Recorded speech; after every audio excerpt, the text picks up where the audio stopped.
Bine ați venit, dragilor din Zodia Fecioară, oriunde v-ați afla în această lume.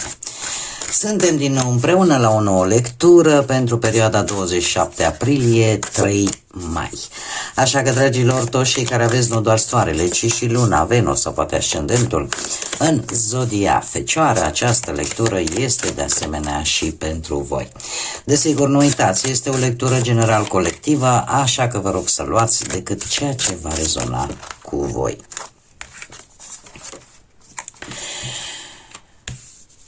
Desigur, vreau să le mulțumesc din suflet tuturor celor care sunteți deja aici alături de mine, care mă susțineți prin comentariile frumoase, prin gesturile voastre de apreciere și prin gândurile voastre bune, așa că mii de mulțumiri tuturor.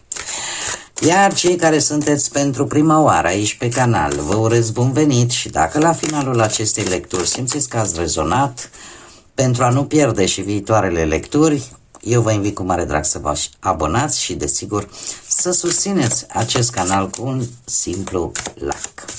Și acum, haideți să vedem ce este important de știut pentru voi, dragilor din Fecioară, în perioada 27 aprilie-3 mai. Ce este important de știut? Interesant.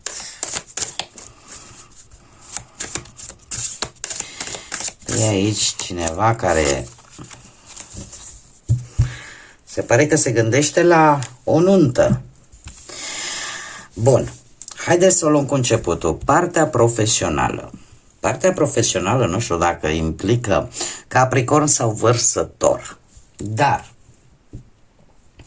ce pot eu să vă spun pe partea asta a muncii este că poate apărea o schimbare de imagine, ceva dezvăluiri pe la locul de muncă, sau pur și simplu apare în urma unor informații neașteptate o restructurare bruscă. Toate aceste lucruri schimbă cumva direcția profesională. Orică ieșiți dintr-un anumit post formal sau pur și simplu ceva se clarifică într-un mod foarte rapid. Aparențele dispar și să știți că chiar pot apărea ușoare instabilități sau surprize în cariera voastră. De ce? Orică apar dezvăluiri bruște, adevăruri ascunse, informații pe care nu le-ați știut și care ies la suprafață și atunci cade masca unui personaj sau a unei situații. Dacă vorbim de bănuți, o avem pe Lilith și aici lucrurile îmi spun că sunt, să zic așa,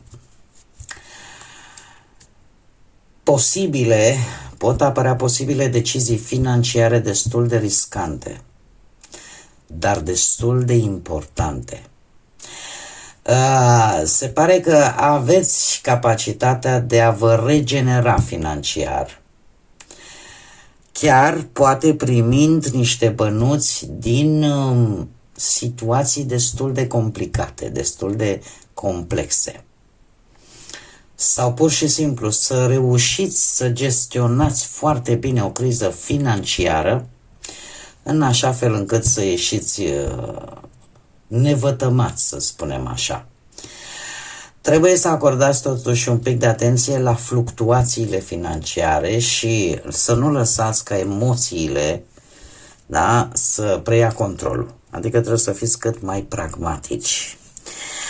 Dacă vorbim de partea sentimentală, pentru cei care vă aflați într-un cuplu, voi, dragilor, vreți să vă puneți pirostriile, ca să zic așa, pentru unii dintre voi, desigur, cei care poate sunteți într-o relație și vreți poate să o oficializați. Ce înseamnă asta? Asta înseamnă că vă luați un angajament oficial, vreți ca relația asta devină cât mai stabilă, cât mai serioasă și cred eu că vă asumați responsabilitatea în mod reciproc, unul față de celălalt. Poate că unii dintre voi aveți un plan financiar sau vă doriți ceva pe partea asta financiară foarte stabil. Se poate obține, doar că nu, cum să spun eu, trebuie așezat așa cărămidă cu cărămidă. Nu va fi foarte rapid, dar într-adevăr se poate construi ceva solid. Cei care sunteți singuri, avem Fântâna. Voi, dragilor,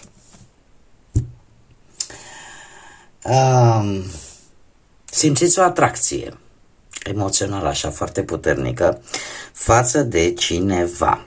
Nu știu dacă zodia Rac, zodia Leu, să aibă vreo legătură, dar e ca și cum ar fi o dragoste la prima vedere. Ceva de genul ăsta în această săptămână. Haideți să dezvoltăm un pic cu tarotul și să vedem ce ne spune. Ce vine pentru dragii mei din Fecioară în perioada 27 aprilie 3 mai. Să vedem. Ca și zodii, să știți că avem, se repetă foarte mult Capricornul. Capricorn, Vărsător, Scorpion, Rac și Leu. Asta pentru cine rezonează.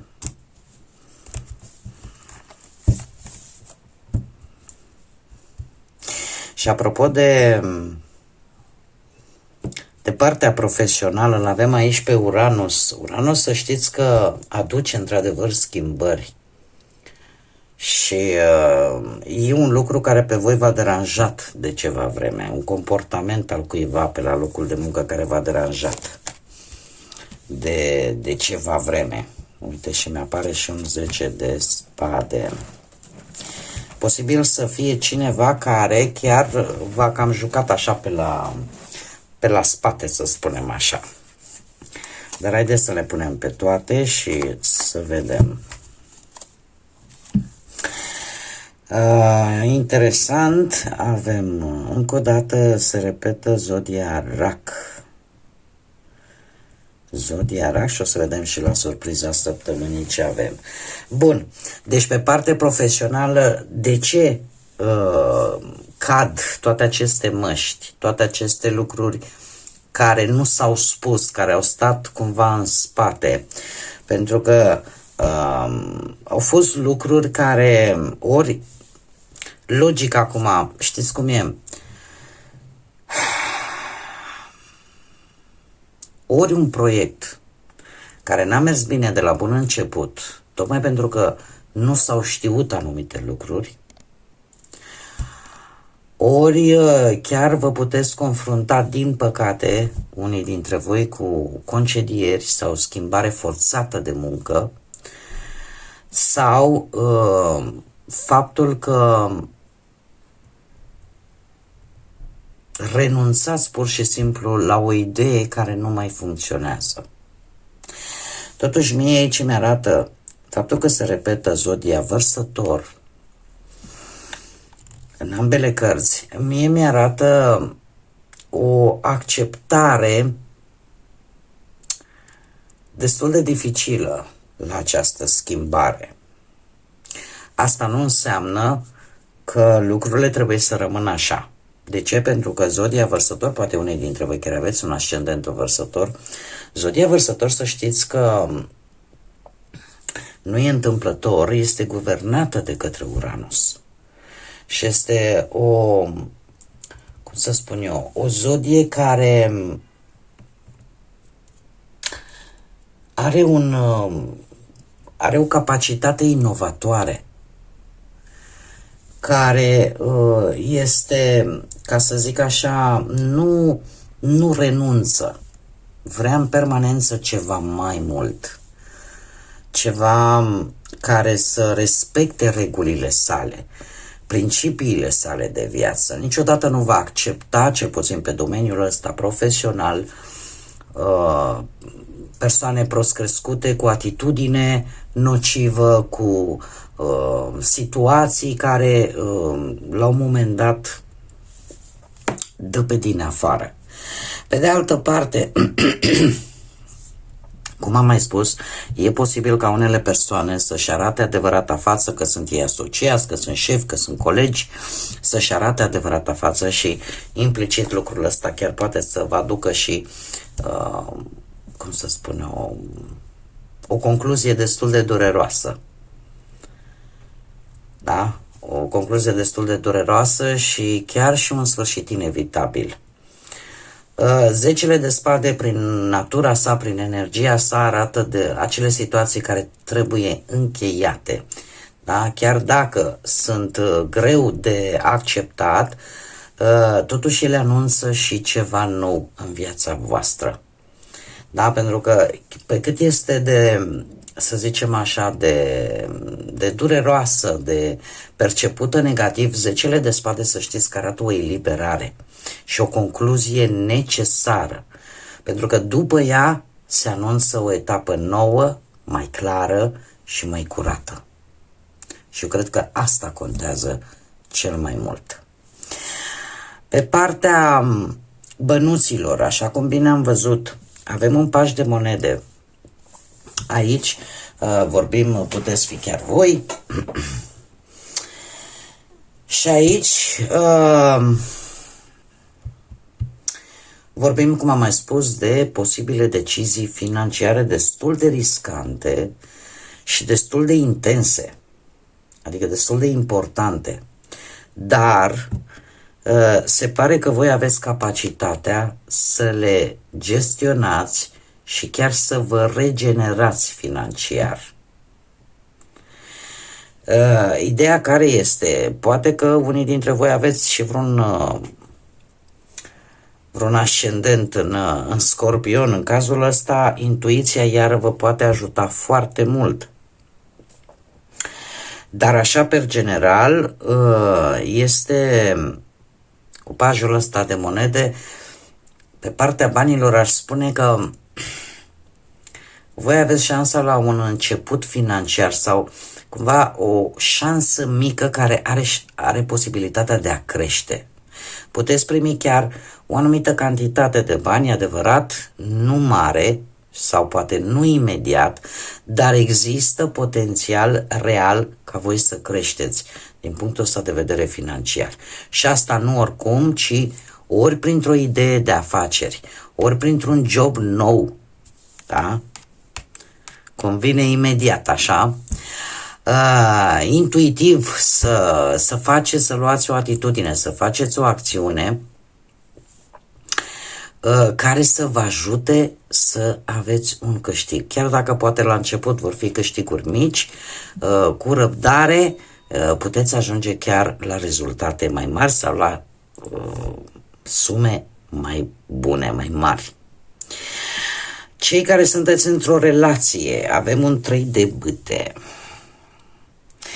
Dragilor, așa cum am mai spus, mie asta e energia care mi-apare, dorința de a oficializa, dorința de a avea o conexiune cât mai strânsă cu celălalt, iar treiul de bâte îmi spune că relația avansează, crește.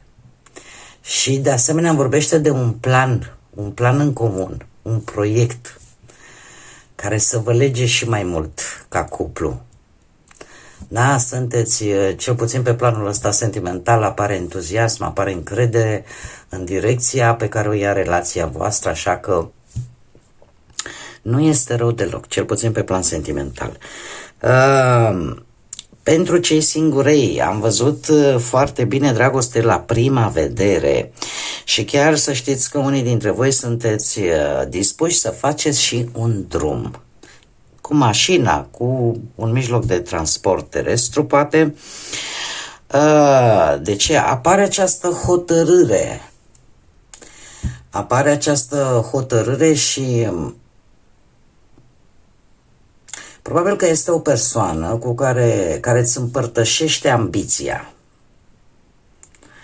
Este o persoană poate hotărâtă, responsabilă și veți acționa în această săptămână într-un mod foarte activ, pentru că vreți să o cunoașteți mai bine, vreți să vă construiți o conexiune, o legătură reală.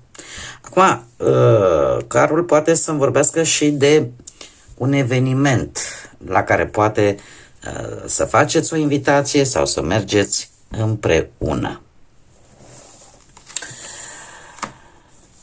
Surpriza, dragilor, surpriza este acest 9 de spade și nu e de mirare până la urmă, pentru că vedem foarte bine partea asta profesională și un pic partea materială e posibil să vă aducă și niște nopți nedormite. Dar ce pot eu să vă spun vis-a-vis de acest 9 de spade este că această neliniște, această teamă, aceste griji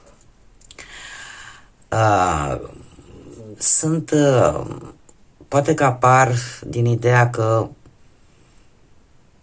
vă gândiți poate la ce ar putea merge prost și nu la ce ați putea face să meargă bine. 9 de spade arată mai mult temerile care există mai mult mental decât poate sunt în realitate. Așa că e posibil, așa cum am mai spus, pe partea asta a muncii să traversați o perioadă de stres, să vă îngrijorați poate excesiv, să vă temeți de anumite greșeli și să puneți așa o presiune prea mare asupra voastră. Iar asta, aici trebuie să fiți un pic atenți. De ce? Pentru că această frică vă poate paraliza și să nu acționați. Da? Tocmai din cauza fricii și din câte vedem noi aici, există o legătură foarte mare între partea financiară și partea profesională. Și o să ziceți, pe cum, Doamne, iartă-mă, să nu fie? Eu sunt perfect de acord, dar știți cum e? Că banii vin în urma muncii și când munca este nu mai este în echilibru, automat banii nu sunt. Totuși aici există o conjunctură din care poate apărea rezolvarea și a problemei profesionale. Nu știu dacă m-am făcut înțeleasă. Eu sper că ați reușit să mă înțelegeți. Deci o situație legată de bani vă poate ajuta, nu știu, printr-un artificiu, prin ceva, să puteți aplana sau să rezolvați și o problemă profesională. Da? Și nu invers. Bun. Haideți să vedem și care e mesajul important pentru voi, dragilor, din Fecioară. Obsesie. Ia să vedem. Eliberează-te de lanțurile care te țin și lasă-ți liberă mintea, eliberează-ți mintea. Este de fapt un îndemn legat foarte mult de preocupări. Da, avem aici preocupări, compulsie și o fixare către ceva. Dragilor, deci este mesajul pentru voi, îndemnul pentru voi în această săptămână este aceea de a nu vă obsesiona doar cu lucrurile negative. Să încercați oarecum, pentru că gândindu-te negativ nu faci altceva decât să îți induci și mai mult teama și frica și preocuparea și, cum să spun eu, lucrurile astea care ne dă anxietate, dar ne face să nu dormim nopțile. Eliberați-vă mintea de toate gândurile negre, pentru că doar în felul acesta, cu o minte clară, liniștită și în care nu vă pierdeți speranța, nu vă pierdeți energia pozitivă, doar așa puteți gândi logic, doar așa puteți vedea lucrurile așa cum sunt. Iar asta vă poate ajuta foarte mult să luați cele mai bune decizii. Imaginați-vă atunci când suntem super necăjiți, super nervoși, nu dormim nopțile, nu mai avem un program normal de viață. Mai putem gândi cum trebuie? Eu zic că nu. Odată ce ne începem să alungăm toate lucrurile astea și să gândim pozitiv, abia atunci încep și ideile. Atunci încep și ideile bune și vedem exact cam care sunt pașii de urmat. Bun, dragii mei, cam acestea au fost mesajele pentru voi, pentru această nouă săptămână. Eu vă mulțumesc tare mult că mi-ați fost alături și până data viitoare când ne vom reîntâlni la o nouă lectură, nu uitați, suflete frumoase, să zburați înalt, să gândiți înalt și, desigur, lăsați ca pacea, lumina, iubirea să vă însoțească la fiecare pas.